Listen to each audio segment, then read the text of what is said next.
الحمد لله رب العالمين والصلاة والسلام على سيد الأنبياء والمرسلين نبينا محمد وعلى آله وصحبه أجمعين اما بعد دروس رمضان باب 22 اللہ کے ذکر کی فضیلت۔ اللہ کا ذکر صالحین کے قلوب کی غذا ہے، بلکہ ذکر ہی سے قلوب کی حیات ہے۔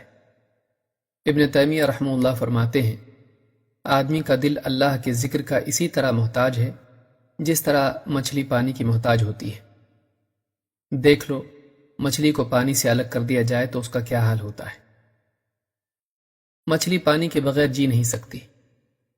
اگر مچھلی کو پانی سے الگ کر کے زمین پر ڈال دیا جائے تو تڑپنے لگتی ہے اور کچھ وقت کے بعد مر جاتی ہے۔ بس یہی حال اس دل کا ہوتا ہے جو اللہ کی یاد سے منقطع ہو جائے۔ ایسا دل ایک نامعلوم سی بے چینی میں مبتلا ہو جاتا ہے۔ دنیا کی ساری زیب و زینت، اس کی ساری تفریحات اس کے احساس محرومی کو ختم نہیں کر پاتی، بلکہ اللہ کی یاد سے دوری اس کے دل میں احساس جرم اور ندامت کی ایک ایسی کیفیت پیدا کر دیتی ہے کہ خوشیوں کے ڈھیر پر کھڑا ہو کر بھی وہ واقعی خوش نہیں ہو پاتا۔ اس کے برعکس اہل ایمان کا سکون و چین دنیوی آسائش اور مال و جاہ میں نہیں ہوتا، بلکہ ان کا سکون اپنے مالک کی یاد میں ہوتا ہے۔ ان کے دلوں کی راحت و اطمینان اللہ سے اپنا تعلق جوڑنے، عبادات میں اس کے آگے اپنی بندگی کے عہد کی تجدید کرنے، اس کے کلام کو پڑھنے، اپنی دعاؤں میں اس کے سامنے اپنے دل کا حال بیان کرنے اور اس کے قرب کی لذت محسوس کرنے میں ہوتا ہے۔ اللہ تعالیٰ فرماتا ہے، الذین آمنوا وتطمئن قلوبهم بذکر اللہ الا بذکر اللہ تطمئن القلوب۔ وہ لوگ جو ایمان لائے اور جن کے دل اللہ کی یاد سے اطمینان پاتے ہیں، اور جان لو کہ اللہ کی یاد ہی سے دلوں کو اطمینان نصیب ہوتا ہے۔ سورۃ الرعد آیت نمبر 28۔ جنہوں نے اللہ ہی کو اپنا رب تسلیم کیا، ان کا ایمان مشکل سے مشکل حالات میں بھی ان کے لیے صبر و ثبات کا ذریعہ بن جاتا ہے۔ بڑی سے بڑی مصیبت بھی ان کے لیے اس وقت ہلکی ہو جاتی ہے جب وہ اللہ کی قدرت، اس کی رحمت اور اس کی نصرت پر نظر ڈال کر اپنے یقین کی تجدید کر لیتے ہیں۔ اہل ایمان کے لیے اللہ کی یاد مسائل و مصائب میں سکون و اطمینان کا ذریعہ بن جاتی ہے۔ اللہ کا ذکر قلوب کے لیے نہ صرف سکون و ثبات کا ذریعہ ہے، بلکہ قلوب کی حیات بھی اسی پر موقوف ہے۔ اللہ کے رسول صلی اللہ علیہ وسلم نے فرمایا، اس شخص کی مثال جو اپنے رب کو یاد کرتا ہے اور جو اپنے رب کو یاد نہیں کرتا، زندہ اور مردہ کی طرح ہے۔ اس حدیث کو امام بخاری اور مسلم نے روایت کیا ہے۔ اس حدیث کی تشریح میں شیخ محمد ابن صالح العثیمین رحمہ اللہ فرماتے ہیں، جو شخص اللہ کا ذکر کرتا ہے، اللہ تعالیٰ اس ذکر کے ذریعے اس کے قلب کو زندگی عطا فرماتا ہے اور اس کا سینہ کھول کر اس کی تنگی دور کر دیتا ہے، لہٰذا اس کی مثال ایک زندہ شخص کی طرح ہے۔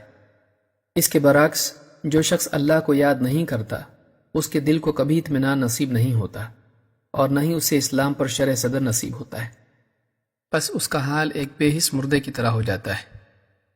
آدمی کو اس مثال سے عبرت لینا چاہیے اور یہ بات جان لینی چاہیے کہ وہ جس قدر اللہ کے ذکر سے غافل ہوتا جاتا ہے، اسی قدر اس کے دل کی سختی بھی بڑھتی چلی جاتی ہے اور کبھی نوبت یہاں تک آ جاتی ہے کہ دل مر جاتا ہے۔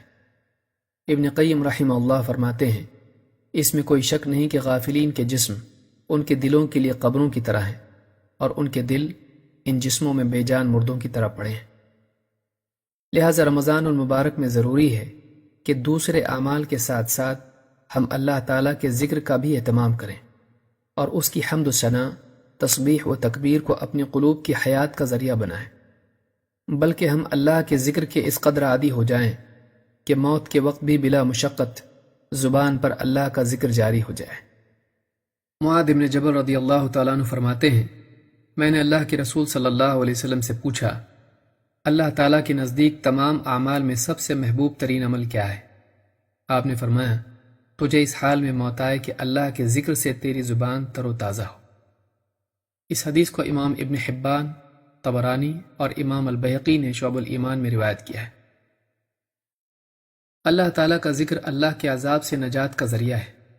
اللہ کے رسول صلی اللہ علیہ وسلم نے فرمایا، کسی شخص نے اللہ کے ذکر سے بہتر کوئی عمل نہیں کیا جو اس کے لیے اللہ کے عذاب سے نجات دلانے کا سبب ہو۔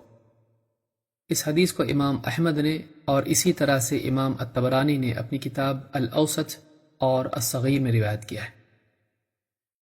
اس ساری گفتگو کا حاصل یہ ہے کہ رمضان المبارک کے قیمتی لمحات کو ادھر ادھر کی فضول باتوں میں ضائع کرنے کی بجائے اللہ کے ذکر میں صرف کرنا چاہیے۔